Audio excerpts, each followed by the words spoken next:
morning, everyone, and welcome to Santino's Sunday Cigar Review. I'm Mike, and I've got Mark and Rob with me today to discuss Caldwell Cigars, Eastern Standard. Yes, this is our third week. Mike's back, looking all pretty and whatnot. Third week with Caldwell, wrapping up. We're going to smoke this Eastern Standard. We had fun with the other two that we had through Caldwell, and the Eastern Standard is kind of the name implies it's the standard. It's the Caldwell inlay. You know, it's the one that when you bring in Caldwell, it's the one you have. I personally think it's the lightest of all the Caldwell, but I never looked into the blend before. Mike's getting ready to break it down for us, and I'm kind of excited to actually, you read the blend, and now you're going to try and put words to the blend. So, Rob, anything before we get into these things? That's funny. Yeah. All right. Mike's going to tell us what these things are made of. We're going to cut into these things. We'll be right back. All right, guys. So we're smoking the Eastern Standard from Caldwell Cigars. Real beautiful cigar. You know, the label's fun. We enjoy that. So Mike's going to go ahead and break this thing down, tell us what it's made of, and then we're going to get into these things. All right, the Eastern Standard is available in 6 sizes, and we'll go over those later. But the wrapper is a Connecticut shade and Brazilian Mata Fina, which just simply means a hybrid seed. The binder is a Dominican Habano, and the fillers are Dominican Criollo from 98 and Dominican Corojo Ligero and Nicaraguan Habano. So it is packed with all kinds of things we're going to talk about. Yeah, this is going to be fun. You know, having that Ligero always mixed in is going to, that gives you your strength and your body plus. So let's get into these things and see what they do. All right, guys. So we got cut lit into these things. We're all about inch, half inch in. We got some of the same stuff going on, some different things going on. So, Rob, go ahead. What are you thinking so far, man?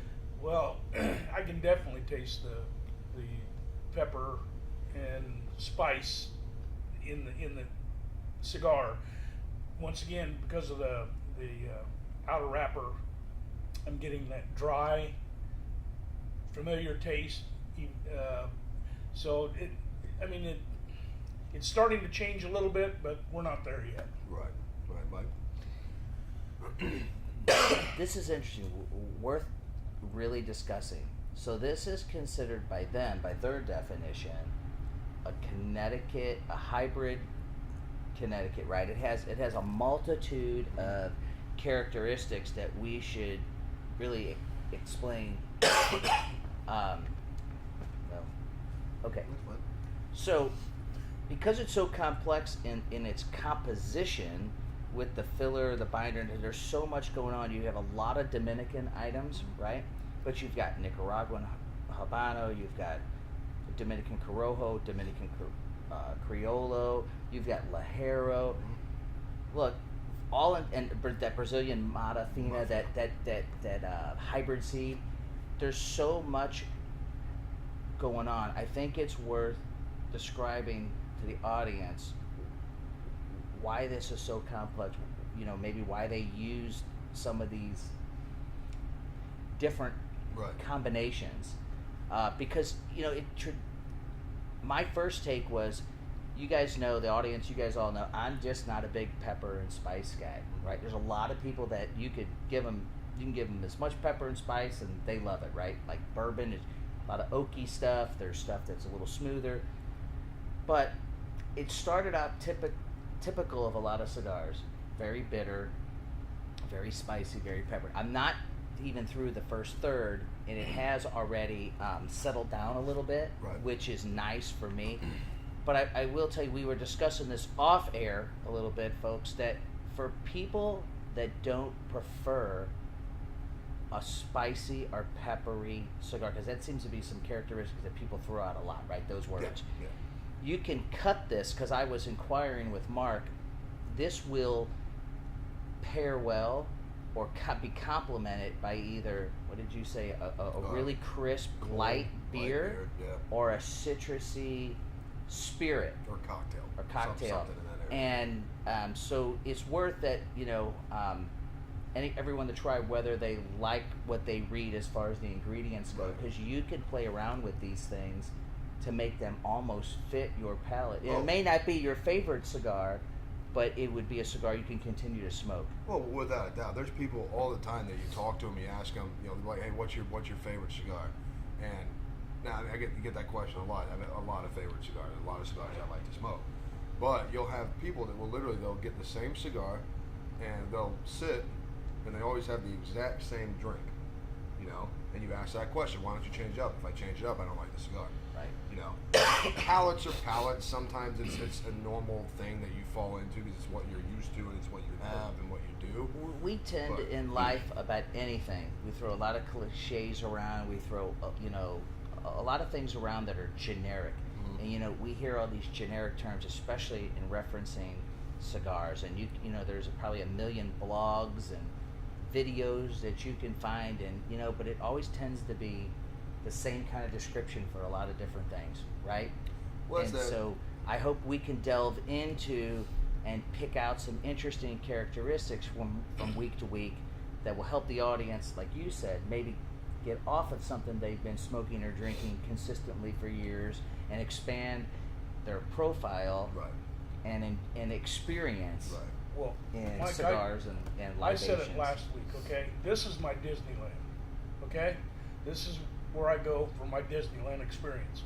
And if you're coming to Disneyland and you've already paid for the ticket and all that stuff, you got to ride all the rides, okay? You can't just go there and get on the Ferris wheel and go round and round and round forever. Try something different, okay? Right. It might be fun. So the cigar.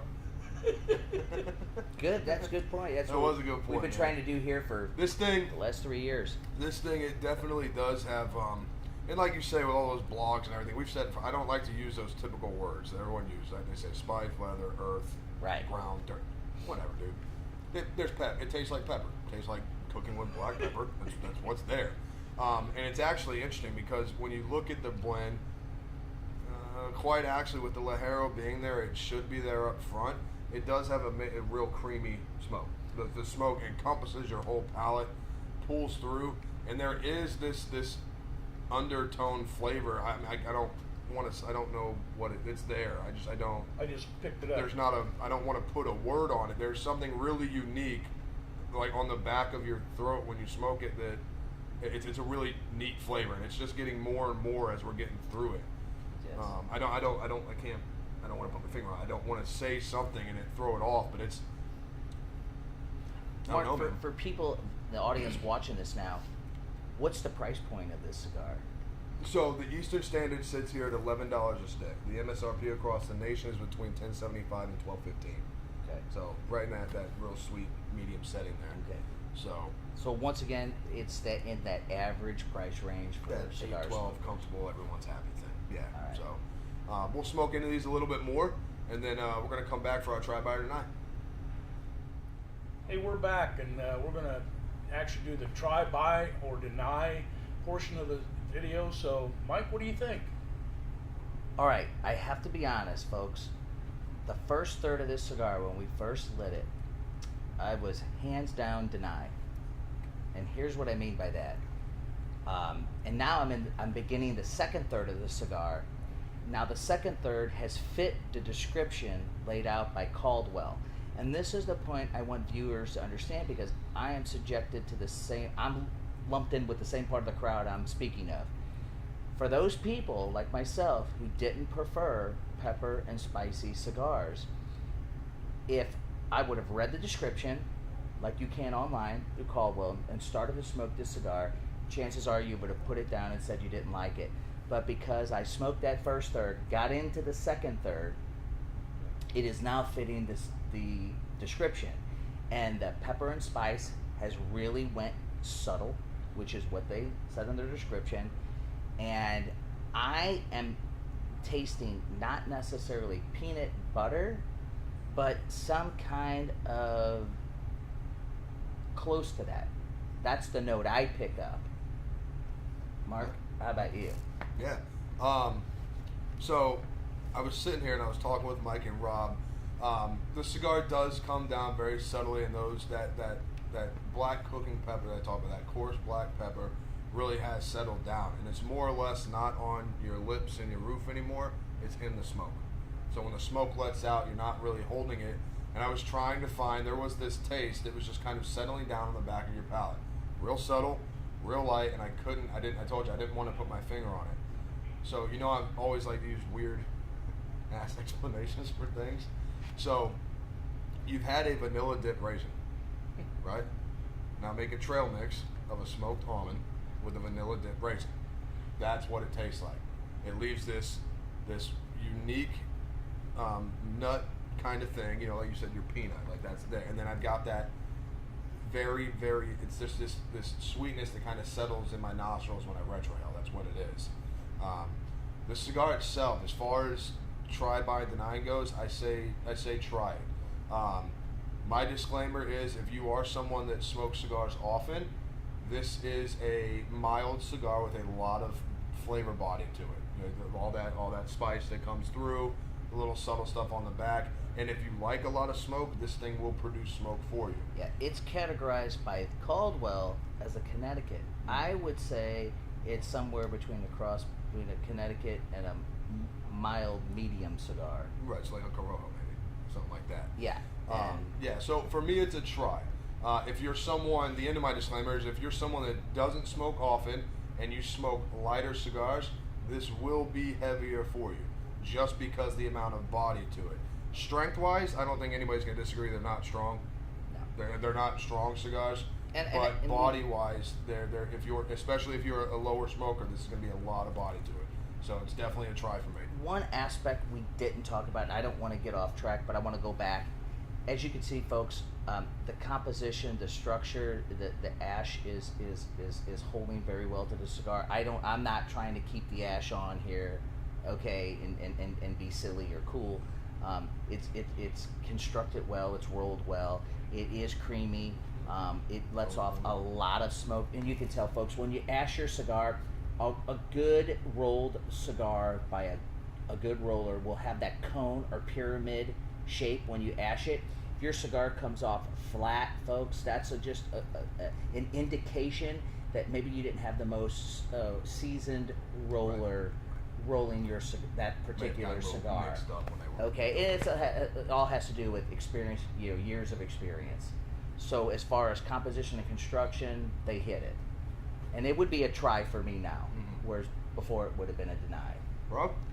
Well, as usual, I'm the color guy here. So this I agree with everything they've said. I started picking up that smoked almond taste, all of that, and you still have the dry, peppery. It's subdued now, but I don't know if I would personally choose this cigar unless, and this is just something for you to try, folks, you have copious amounts of a light, crisp beer to go with it, and then it would be a definite try. Right. So I think I want to add one more thing before we wrap this up, folks. I think the biggest thing we're really trying to project today for you guys is that you all know what your favorite foods, your favorite drinks, all your favorite things are, right?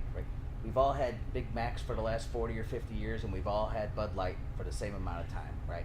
There's nothing to enhance that experience. It's very generic and dull, right?